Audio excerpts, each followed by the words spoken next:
This week on the Writers Detective Bureau. Welcome to episode 101 of the Writers Detective Bureau, the podcast dedicated to helping authors and screenwriters write professional quality, crime-related fiction.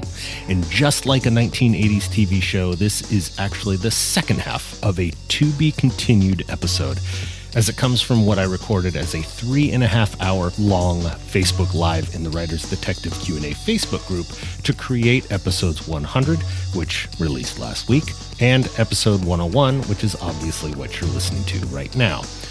If you haven't done so already, come join us in the Facebook group. Just go to writersdetectivebureau.com/Facebook, answer a few quick questions so I know you're a real person and you'll be approved. So just like episode 100, this one's a little bit different because we covered a whole gamut of topics. So again, I will dispense with the summary intro and just get right into the questions. All right, so Lily says, I was reading the explanation of the FBI and what section of law enforcement it covers, and I thought that it said the FBI does not take cases to trial, but turns them over to the police for that jurisdiction, and then the DA prosecutes criminals. Does the FBI actually take criminals through a court procedure? Yes, they do, Lily. It's just a matter of, for the volume of cases they get to the number that actually make it to a federal criminal prosecution are pretty small. So for a variety of reasons, one is the U.S. attorney tends not to want to go to jury trial. They want open and shut cases where the evidence is so overwhelming that the defendant is going to take a plea. So if there's any kind of indication that it's going to go to a jury trial, then more often than not, the U.S. attorney is just going to say, let it go to state court. And the way that happens is to use, it's overused, an overused example, but it's a very illustrative one, is a bank robbery. So bad guy goes into a bank, robs the bank. The police department responds. The police department calls the FBI and says, hey, we just had a bank robbery. They both show up. And from the FBI's perspective, this guy committed a federal crime of robbing a federally insured bank, an FDIC insured bank. So that is its own federal bank robbery criminal section. And then from the local police standpoint, they've committed the state crime of robbery. So in the U.S. or in California, that would be 211 of the penal code, which you may hear on TV, or a lot of times the codes that they use, like 211 or 187, tend to be California codes, and then they'll use it in writing for all over the country for whatever reason. But that is a California penal code section, so that's the section for robbery, 211, and so which would be separate from the Title 18, whatever it is, like 2000 something for the bank robbery section. So when the U.S. attorney decides not to prosecute that bank robbery crime, they're essentially saying there was the other state crime of robbery, so let's have the local prosecutor, the district attorney, prosecute that in state court. And so as a result, if there's a conviction, the bad guy is going to go to a state prison as opposed to a federal penitentiary. So they're two separate, essentially it's a separate legal system, criminal justice system altogether. So they have their own prosecutors, they have their own courts, and they have their own prisons.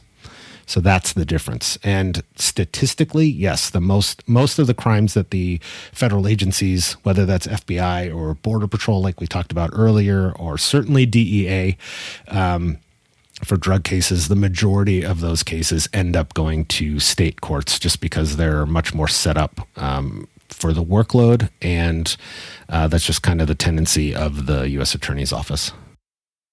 If someone has fingerprints taken as part of a field trip, so those go in this database, and if they're committed a crime, the teenager would show, those fingerprints would show up. It depends on if the teenager was an adult or not. So the teacher or the counselor or the volunteer, the coach, anybody who's working with the kids, yes, they're going to have to go through that background check. And so even if they're 18 years old and they're, as like a counselor in training for summer camp, to use the old Meatballs movie, the CITs, right? Those fingerprints would be in APHIS and as an applicant. And so, later on, if they committed a crime, then it's going to show up that way. So when you apply for when you have your fingerprints done, that actually goes into what is your rap sheet, your criminal history. And so we will see that, if I run your name and your date of birth, it will show up that you are an applicant for, a school coaching thing, or you worked security, or you worked in a doctor's office, or any of the jobs that require some sort of fingerprinting. If you're applying to be a foster parent or an adoptive parent, they will show up in there as an applicant, and then your number is going to be your social security number, is the way that they're going to track that record, which is different than if you're a criminal. It's going to be the same kind of live scan nowadays. Back then it was actual 10 print cards, but you have different ones for applicants than you do for criminals. And so if you have been booked in jail and they take your fingerprints on live scan or whatever, then in that rap sheet, it's going to show that it was an arrest or detention, and the state and the feds will assign an ID number. So in California, it's called a CII number. That designation is going to change for each individual state, and then the FBI will have an FBI number. So that's kind of how they track those your criminal record across all 50 states. So if I run somebody for their criminal history, which I can't just do like I'm running a license plate or a driver's license. I have to have an actual criminal investigation going on, and I have to enter the case number that I'm working into the database, because we can get audited, or we do get audited by the state. But when I run that, I will see any of the charges that you have in California on your arrest record, and then it's also going to show me the other states that you may have fingerprint records or arrest records for, and then I have to go query those states, or I can run your FBI number to see that as well. So your applicant, by creating an applicant record and entering your prints in the system, they will definitely tie into your criminal history and vice versa. And that's the whole reason why they're doing those applicant fingerprints checks, is because they're querying the system to see if you have any of the criminal fingerprint entries as well. Do police departments really use consultants like they have on many TV shows? That's people who are not police officers but solve the case. Very rarely. You may have, technically, you may have consultants that are forensic pathologists or physical anthropologists, where it's subject matter experts that are either contracted, like a full-time contract, if they're not already an employee. Like if you have a very small county, like sheriff's department coroner thing, in a small county that gets very few deaths, they may have a contract with the forensic pathologist that's a full-time employee of the main hospital in that area. And then rather than paying, $150,000 a year because this guy's a medical doctor, they may just have a by autopsy contract with him when he's employed at the hospital separately. But that's more of an employment kind of situation. As far as going to a consultant, I know of a case where they've gone to the local university to talk to a physical anthropologist, a professor, to get their take on a particular bone or something like that, but not for solving a case, not like Sherlock Holmes coming in as a, consulting detective or anything like that. For a variety of reasons. When we get up on the stand and are testifying to our investigation, our character and our truthfulness and our background are potentially on the stand as well. Look at Furman, in the OJ case, and how his actions, completely unrelated to the case, totally painted the way, that testimony was received. So we kind of take it for granted almost that when the cops testify, they take an oath of telling the truth, under penalty of perjury, that they're being serious about it. And these are people that, as a juror, that we should be listening to, right? And when you start bringing in somebody that is a complete unknown, we don't know what their personal history is, their track record, or anything, it's kind of hard to entrust them with the case when you haven't done a background, you don't know anything about their expertise. I mean, I don't know. It's a good question, but realistically, no. I mean, I've had psychics call on cases where they want to talk to me about stuff, and it's just like, okay. I mean, I don't want to discount that, but when we had leads that were pointing in a completely opposite direction, it wasn't like we were just dead in the water with a cold case and had nothing left to lose. It was just kind of like, okay, at this point, you're kind of wasting time. So I'll take your information, and if we get to the point where we need to find out what your dream was and go check that area, we will. But the outside stuff can be a little trying at times. And then a lot of times when those outside consultants are in play, they are often the ones trying to insert themselves. And so if somebody's coming forward to offer their expertise about a case that we haven't gone looking for some sort of consulting thing, that may actually be a red flag. That may be this person is trying to get info about our case because they have some sort of tie to it that they're obviously not divulging, or there's usually something else there. You don't just call up and say, hey, I'm an expert in this. I thought you might need a hand. It's like, if we need that, then so be it. But if, you kind of have to look at the motivation for them to be sticking their nose in there. Like if they are the suspect, or they know who the suspect is and they're concerned about how close we are to figuring out who's who in the zoo. I just debunked the whole plausibility of Monk, Psych, and the Mentalist. Well, that's not to say that they aren't going to have, a shrink or somebody that they turn to, but more often than not, if that is the case, they're going to be somebody who's vetted, and they're going to be treated like a contract employee rather than just, hey, we have this guy in the neighborhood. There's got to be a reason for them to be used. And TD says, do you think video recorders like Ring have helped solve cases faster? Can those videos be used in courts? Yes, I would say that they have, as well as the popularity now of DVR surveillance systems at home. Once they start selling them at Costco, they certainly become more prevalent. So we're getting, vehicle descriptions and all that kind of stuff a lot faster. And as long as normally it's the result of a canvas where, an officer or detective is going out, finding them and knocking on the door and asking, for consent to get a copy. So it's hard to, I would imagine, as a defense attorney, it might be kind of hard to fight that as evidence when it was voluntarily given to you by the homeowner, right? So the homeowner probably emails you the file, and it's time and date stamped. So that's pretty damning evidence. So no, video evidence, whether that's surveillance cameras, Ring doorbells, body-worn cameras, is definitely not only solving crimes, but it's also becoming expected as a juror. Kind of like in the 2000s, everybody expected DNA to be part of the prosecution's evidence, and now people expect video. I mean, just with the prevalence of cell phones alone. So it's definitely a growing trend for sure. Emma says, how long does it realistically take for detectives to get an autopsy report after a murder?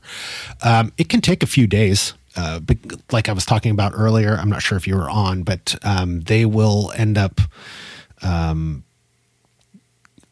of like dictating it and then having it transcribed. A lot of times, like for my department, we send a detective to the autopsy. So that way, any revelations that come about during it, they're actually present for, as well as to take any evidence that comes from it. So like if the person was murdered via gunshot, right, and the forensic pathologist removes the bullets, then the detective or one of our crime scene techs will then seize that as evidence and then take that to a crime lab for ballistics testing, that kind of thing, or at least book it at evidence until we're able to get it over to the lab. So quite often it's not just the forensic pathologist that's there for the autopsy if it's a known homicide. If it's another situation where it's assumed to be accidental or assumed to be natural causes and it turns out to be a homicide that they, discover later, then obviously your detective won't be there for that. But that's certainly a possibility. So yeah, it would be just a couple of days after the fact. But again, when we're talking about a 48 hours kind of window of the golden opportunity for you to be able to solve the crime, then you're better off sending somebody from the department that's part of that investigation on the law enforcement side to actually attend the autopsy. So CJ asks, how do different precincts operate in large cities? Is there one precinct in control of them all? It depends on the agency. You're always going to have a headquarters building. I would say that Patrick's probably better suited to answer this, but I can tell you, like with LAPD, each station is essentially its own little police. Well, I shouldn't say little. I mean, it's a police department with maybe 300 officers, or more. They'll have their own police frequency, and you may have the radio be able to operate on multiple frequencies, but it's almost like its own smaller town police department. And then there'll be a ranking officer at that station that may be, a captain or something like that, or a commander. And then they all, have a chain of command that reports back to the headquarters building. Or the headquarters may function as may have its own precinct as assigned to it, as well as the other precincts that are out there. Precinct tends to be more of an East Coast and Midwest term. We don't really use precincts much in the West Coast. So just from a vernacular standpoint, if you're going to pick a location for your story to be based on, or a police department to be based on, it's worth looking at their website and checking a lot of agencies will include their organizational chart. So you can see the station or the precinct or whatever they call it listed in there, and also see the rank of whomever is in charge there. So that way you can have a better understanding as far as how high somebody can get and be in charge of that station versus higher up at the headquarters level. Chris asked, how easy would it be for a detective to check something out of the evidence room and lose it? In quotes. Potentially pretty easy. I can certainly check out evidence that's related to my case, but it's on me. And if I lose it, then that's going to be another report that I have to explain, and done at the risk of losing the prosecution. And if that is something that is then an internal affairs issue, then like if it were intentional or done to hinder a prosecution, then like I'm facing a evidence destruction or tampering, interfering with an investigation criminal charge myself as well. Sheila says, I'm writing a book that deals with human trafficking. Does law enforcement use the app where hotel room pictures are uploaded to help find trafficking victims? I believe they do. I'm not sure to what extent, as far as I'm sure if it's a human trafficking task force or a unit, then yes. I don't know if a patrol officer or just like if you're assigned to human trafficking, I'm sure they're using that app. I actually worked human trafficking as part of vice duties for quite a few years, but that was prior to the app and crowdsourcing that information. And it also depends on whether or not there are enough hotel room pictures in that city for where that's where your crime's going on, as far as whether it's going to be useful or not. But yeah, it's a tough thing to work. I'll leave it at that. But yeah, kudos to you, Sheila, for tackling that topic. How long does it take for fingerprint analysis and DNA testing to come back in California? It can be relatively quickly. You can certainly play with it as far as your storyline. It could take 12 hours. It could take 2 days, 3 days. We regularly have downtime notifications for maintenance for those databases. It kind of depends. I've seen it come back quite quickly. And then if you have a known suspect, like you're trying to see whether or not this fingerprint matches a specific person's fingerprint. That can be done very quickly. You can pull the print, a known print, out of the system and have it printed, and then have your fingerprint ID technician compare it using a loop in just a matter of minutes. But if you're just putting your DNA profile or your fingerprint into the system and waiting for a return, it can take anywhere between hours and days. So as Emma writes, moral question, I write about vigilante pedophile hunters. In my books, the cops don't search too hard to find the vigilante. In reality, would police maybe not search as hard for them as they would some other criminals? That's going to be up to you. Realistically, you've got, assuming they're killing these guys, these pedophiles, how long until they're wrong, right? You're kind of ignoring the criminal justice aspect of innocent until proven guilty, right? So I think that they would become persona non grata pretty quickly if they ended up killing somebody or going after somebody who really wasn't a pedophile under a case of mistaken identity or, for whatever thing. But I'm sure there are plenty of cops who would kind of put on the back burner if they thought that they were kind of being a Dexter of ridding the world of bad people.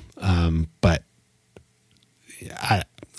reality-wise, I think that they would treat the vigilantes as bad guys just like the pedophiles. So they'd just be another person on the list to go after because they're, not playing by the rules. Have I ever thought about writing my own crime fiction? I have. And it is something that I plan to do in retirement. I will probably do it in the form of screenplays rather than novels. But I don't know. We'll see. It may be novels. But I'm not doing it right now, especially as I'm helping you guys. I don't want to be in the position where I could be accused of stealing somebody else's story and that kind of stuff. So really, I plan to do setting the book along the lines of kind of it'll definitely be fictional, but it's going to be, based upon where I work now. So it'll definitely be my work, my fiction, and my kind of location and that kind of stuff that'll, where the location is just like Michael Connolly, often the city or the location of your story, the setting of your story can almost be its own character. So I do plan to incorporate that into fiction writing in the future. But I don't have the time really to dedicate to that when I still owe you guys a nonfiction book already, and now a course. But yeah, in the future, definitely. In helping writers, when I first started, it was, answer the questions as best I could. But the thing that I think has been one of the key things is being able to learn not that I'm skilled in it by any means, but at least learn the ideas and the language of writers, of storytellers, of understanding story arcs, understanding the hero's journey, understanding what you are trying to accomplish, and knowing what your frustrations are. So putting myself and learning about the story writing process has been hugely important. So being able to say, you can, skip this and, understanding what your goals are with the story of the beats you're trying to hit, and which also changes based on the format that you're writing in. So, like when I'm helping in Hollywood, like I help with TV writers' rooms, and sometimes it'll be, so sometimes it's established, where they're reaching out to me and we're like now season 5. But a lot of times there's spec scripts where they're just trying to accomplish a pilot. And so they already have an idea for the entire series, like the first season, as where they want things to go. But we're only writing a 30-minute pilot, so a 22-minute pilot. And so I'm helping them make those beats hit before they break for commercial and where they are at the end of the first episode. And so we can't go through the whole investigation because they don't know whether or not the story's going to get, or the show's going to get picked up for the network. And we can't go too far right into this case because we're only 30 minutes in theory. like half of the first day into this case. So it changes the way that I'm helping, because now it's, if we're only getting to here out of this whole story arc, what do we talk about? What are we doing right now? What would, what's going through their heads? And then of course we have all the backstory and all the other stuff that's going on with other characters. So it's, every project is a different challenge, and it's a lot of fun. But if I didn't have an understanding as to how you as a storyteller are trying to put this story together, I'd just be another cop that is giving you advice that is kind of useful, but not all that useful. So, it's been a great learning experience. I was killed to be an advisor on Lucifer. I actually haven't seen Lucifer yet. And I don't go scouting. They come to me. So, that'd be fun. There are a lot of shows that I would like to be a part of. But honestly, the one benefit of doing this is, and the reason why I said screenplays over novels is because of the fact that I've had amazing access to people actively working in Hollywood. So there's a potential, COVID's kind of putting a huge crimp on all this stuff. I'm supposed to potentially be helping on a movie, going out to help on set in addition to the work I've already done with this writer and director and stuff. But we just don't know what's going to happen with COVID and filming and all that other kind of stuff. But just having the access and meeting these people and being able to do this, I think potentially gives me a little bit of a leg up when I do have a well-worked story to actually have people to talk to about it in the industry rather than trying to come into it blindly. So in that regard, it's pretty helpful. Would someone be allowed to become a rookie at 40 plus like in the TV show? Yes. In fact, when I went to the police academy, our oldest cadet was 42. And a good friend of mine just became a police officer at the age of, I want to say he was 46 when he got hired. CJ wants to know what TV shows are getting it right when it comes to detectives. Bosch, for the most part. That's a pretty good one. The Wire is my all-time favorite. None of them are going to get it 100% correct, but those were both great shows. Southland, the first season, maybe the first 2 seasons, that was more patrol-based, but those were kind of the great ones that I could kind of point to and say, the ones that were the getting it right for detective work. And then, First 48, obviously that's nonfiction. They're just riding along. You can't beat that as far as being a fly on the wall. Love Bosch and The Wire. Yep, absolutely. And you start seeing the same actors pop up in between the two, right? Yep, and Southland. So one of my really good buddies, so they would use actual LAPD officers as extras in that show, and they would also kind of serve accidentally as on set, technical advisors.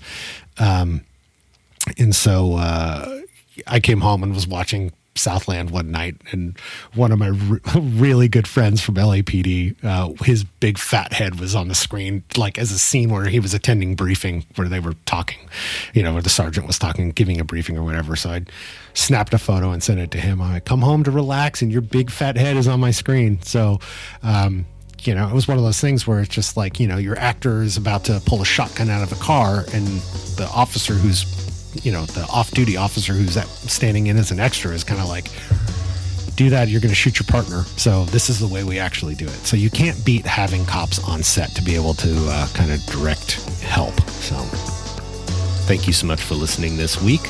We will be back to our regular format next week, and I need your questions. So send them to me by going to writersdetective.com/podcast. Thanks again for listening. Have a great week. Keep wearing those masks and staying safe, and write well.